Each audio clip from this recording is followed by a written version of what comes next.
guys! Welcome back again to my YouTube channel. So, in today's vlog, andito tayo ngayon sa shop. And ituturo ko sa inyo kung paano gumawa ng sticker. Ayan. So, hindi siya totally water...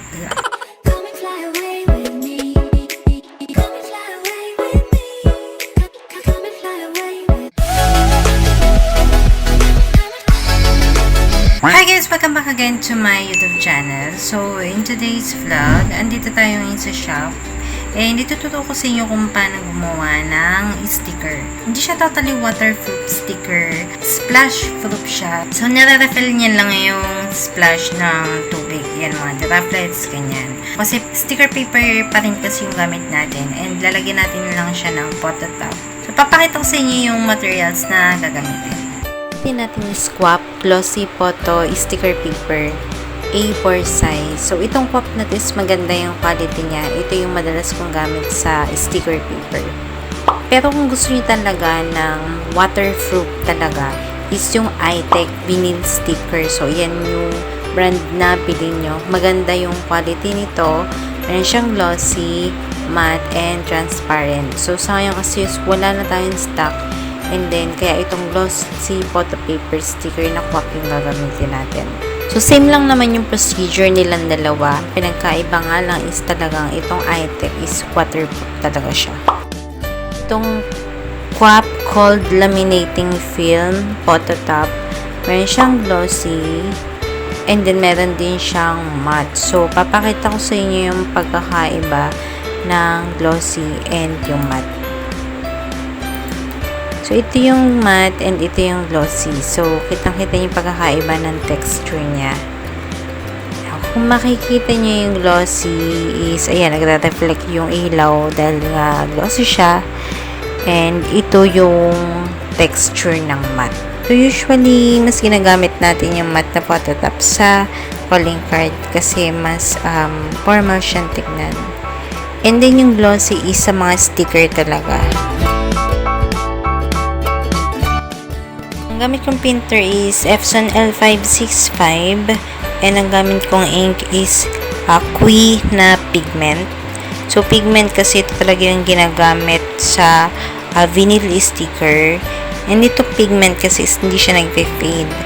Unlike sa dye ink, nakatagalan talaga is nagpe-fade yung kanyang print. So, hanap lang tayo sa Google na mga sticker na isa sample print lang natin. Ayan. So, dito sa Photoshop, so A4 size yung ating sticker paper.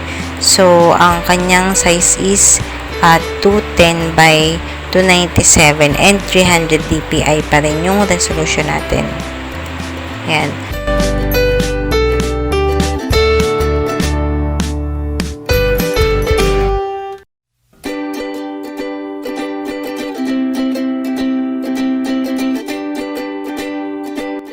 So, pag i-print natin siya, since glossy yung ating papel, is settings natin siya ng Epson Premium Glossy and kahit standard siya yung quality.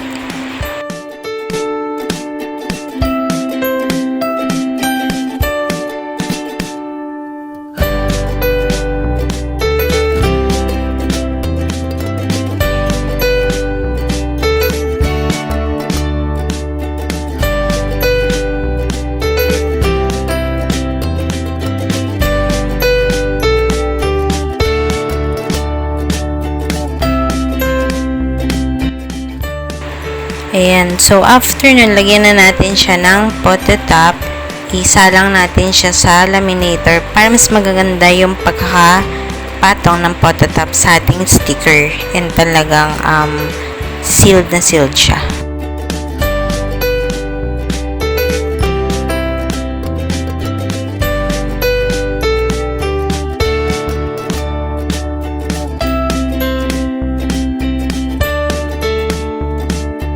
After that, gugupitin natin siya.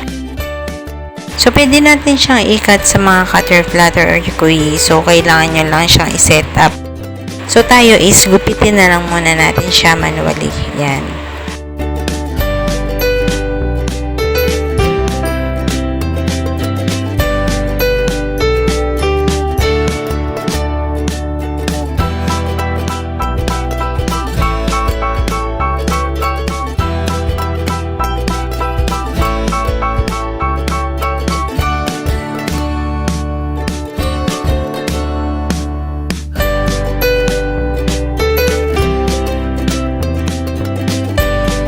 So, ngayon, itry natin siya dito. Idikit sa likod ng tablet.